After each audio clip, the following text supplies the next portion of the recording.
नमस्कार, आप देख रहे हैं एनएमएफ न्यूज और मैं हूं आपके साथ शाफनी पटनायक। पड़ोसी मुल्क पाकिस्तान की नापाक साजिशें हो या चीन की चालबाजियां, भारत अब सिर्फ जवाब नहीं देता बल्कि इन देशों की सोच से भी आगे निकलकर ताकत दिखाने का साहस रखता है। कूटनीति मोर्चा हो या डिफेंस, भारत हर मोर्चे पर ताकतवर हो रहा है। जल थल नभ से भारत की शक्ति दुनिया ने देखी। इसका जीता जागता उदाहरण है ऑपरेशन सिंदूर।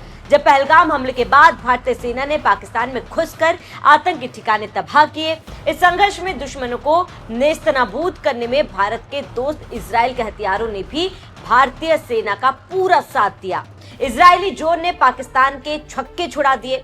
इसी को देखते हुए अब इंडियन एयरफोर्स इजराइल से एक ऐसी मिसाइल खरीदने की तैयारी कर रही है जो सिर्फ एक हथियार नहीं बल्कि चीन और पाकिस्तान के लिए सीधा संदेश है। नाम है एयर लोरा।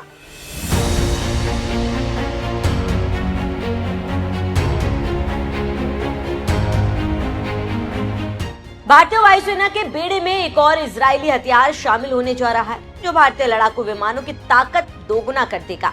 एयरफोर्स एक नई रणनीति के तहत इजराइल की air long range attack missile को अपने लड़ाकू विमानों में शामिल करने पर विचार कर रहा है।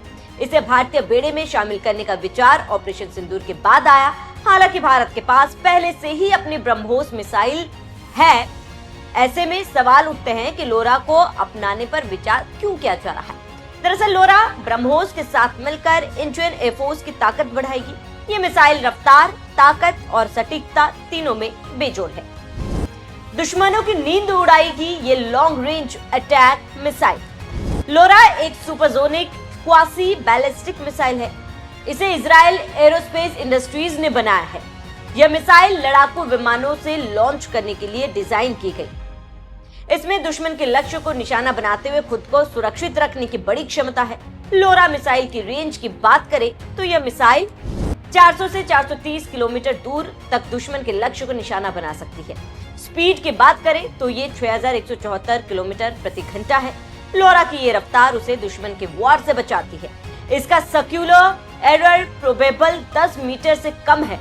इसका मतलब है कि लोरा अपने लक्ष्य से 10 मीटर के दायरे में हिट कर सकती है। लोरा मिसाइल का वजन लगभग 1600 किलोग्राम है। इसमें फायर एंड पॉकेट तकनीक और उड़ान के दौरान अपडेट लेने की क्षमता है।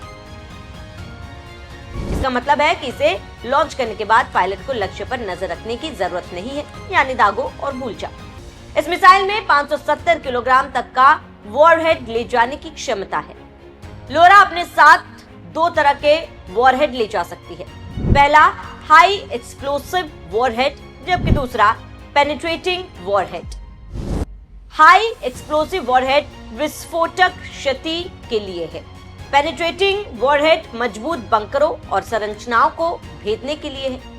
लोरा मिसाइल के नेविगेशन सिस्टम की बात करें तो इसमें जीपीएस और इनर्शियल नेविगेशन सिस्टम का दोनों का मेल है। ये तकनीक एंटी जैमिंग तकनीक से लैस है जो लोरा मिसाइल को इलेक्ट्रॉनिक हस्तक्षेप से बचाने में मदद करता है। लोरा को ऑपरेशन सिंदूर में रैम्पेज मिसाइल की सफलता के बाद आईएएफ ने सीरियसली लेना शुरू किया था। ब्रह्मोस से कितनी अलग है लोरा मिसाइल? ब्रह्मोस कम ऊंचाई पर तेजी से उड़ती है, जबकि एयर लोरा ऊंचाई से लॉन्च होती है। ब्रह्मोस एक लो ऑल्टीट्यूड क्रूज मिसाइल है जो समुद्र तल के करीब उड़ती है। वहीं लोरा एक क्वासी बैलिस्टिक मिसाइल है जो ऊंचाई से लॉन्च होती है और एक लॉफ्टेड ट्रैजेक्टरी अपनाती है। ये दुश्मन के रडार को चकमा देने में मदद करती है। 430 किलोमीटर तक गहरे हमले कर सकती है। वहीं लोरा मिसाइल लागत के लिहाज से भी भारत के लिए किफायती है। ब्रह्मोस भारत रूस का जॉइंट प्रोजेक्ट है जो महंगा है। एक ब्रह्मोस मिसाइल की लागत करीब 20 से 30 करोड़ रुपए है। इसके साथ ही ब्रह्मोस के निर्यात पर भी पाबंदी है, जबकि लोरा लागत में सस्ती है और इसे निर्यात भी किया जा सकता है। ब्रह्मोस को Su-30 MKI पर एक विशेष मोड के साथ लॉन्च किया जाता है जो सीमित संख्या में ही संभव है। लोरा को मौजूदा Su-30 MKI विमानों में आसानी से इकट्ठा किया जा सकता है और तुरंत इस्तेमाल भी किया जा सकता है। ब्रह्मोस भारी हमलों जैसा दुश्मन के बंकर या बड़े ठिकानों को तबाह करने के लिए उपयुक्त है। वहीं लोरा हल्की, सटीक और लंबी दूरी के प्रीएम्प्टिव हमलों के लिए बेहतर है, जैसे दुश्मन के कमांड सेंटर या रडार सिस्टम। आईएएफ का मानना है कि दोनों मिसाइलें एक दूसरे का विकल्प नहीं बल्कि एक दूसरे की पूरक है, जो अलग अलग रणनीतियों के लिए काम करेंगी। आईएएफ के अनुसार इस मिसाइल के इस्तेमाल के लिए विमान को दुश्मन की सीमा के पास जाने की जरूरत नहीं होगी। पाकिस्तान और चीन के वार को देगी मात। पाकिस्तान का एयर डिफेंस सिस्टम और चीन की एडवांस्ड HQ-9 मिसाइलें आईएएफ के लिए चुनौती है। ऐसे में लोरा मिसाइल की पावर और स्पीड इन चुनौतियों से निपटने में आईएएफ की मदद करेगी। इसकी 400-430 किलोमीटर की रेंज से कराची, रावलपिंडी या LAC पर चीनी ठिकानों पर हमला भी संभव है। माना जा रहा है कि सब कुछ सही रहा तो लोरा मिसाइल को भारत इलेक्ट्रॉनिक्स लिमिटेड के साथ इजराइल एरोस्पेस इंडस्ट्रीज के सहयोग से बनाया जा सकता है। इसके लिए आईएएफ ने बातचीत भी शुरू कर दी है। यह कदम भारत को उसके दुश्मनों के खिलाफ मजबूत करेगा, साथ ही आईएएफ की मारक क्षमता को भी नई ऊंचाइयों पर ले जाएगा। रेंज, स्पीड और सटीकता के साथ एयर लोरा सिर्फ एक मिसाइल नहीं है, ये दुश्मन पर भारत के प्रतिशोध की तरह वार करेगी। इसका हमला न केवल दुश्मन पर हमला करेगा बल्कि दुश्मन को भारत की रणनीतिक ताकत भी दिखाएगा। बहरहाल ये सिर्फ एक आर्मी अपग्रेड नहीं बल्कि भारत की दूसरे के घर में घुसकर मारने की पॉलिसी को और धार देने वाला बड़ा फैसला है।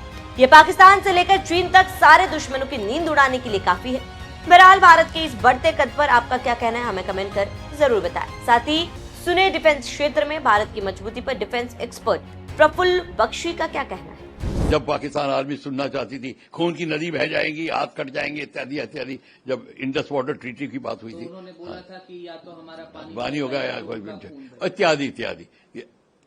उनका काम है वही बोलना जो हिंदी में कहते हैं ठाकुर स्वाति, कि ठाकुर साहब को जो पसंद हो वही बोलेंगे। तो एग्जैक्टली वही कर रहे हैं। लेकिन इस बार तो बैकफायर पर आ गए। जिस हाफिज सईद को पाकिस्तान आर्मी प्रोटेक्शन देती है, उसके घर पर प्रोटेक्शन करती है, अब उसके खिलाफ अब तलहा सईद जो कि हाफिज सईद के बेटे हैं, वो उसके बेटा है, वो कह रहा है कि वो भी एक आतंकी है। वो कह रहा है कि मेरे पिताजी को ये किस कैपेसिटी में एक्स्ट्राडाइट करने की बात कह रहा है। वो यही तो बात है।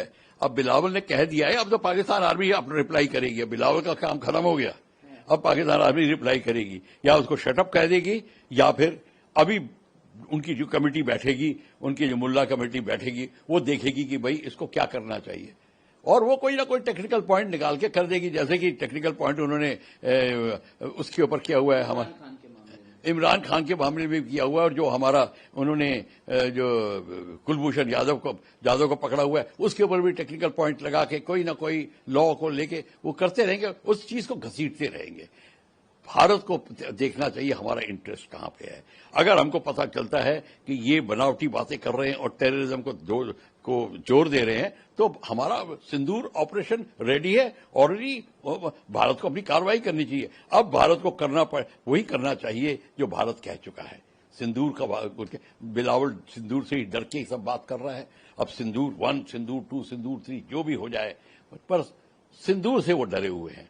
और यही बात है कि वो उनको पता है कि अगर कुछ ना हुआ तो ये फिर अटैक हो जाएगा उनके ऊपर।